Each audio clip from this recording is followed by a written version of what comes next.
Welcome. In this video I will show you how you can take off screen protector from your smartphone.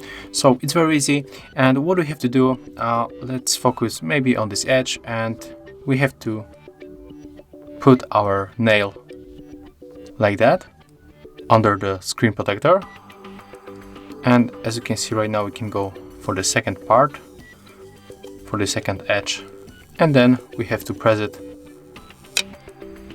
And as you can see, it's right here, it's not break. And as you can see right now, there is no screen protector on our smartphone. So that's how we can take off tempered glass from your smartphone with a really easy way. Thank you guys for watching. Leave thumbs ups, comments, and subscribe to our channel. See ya!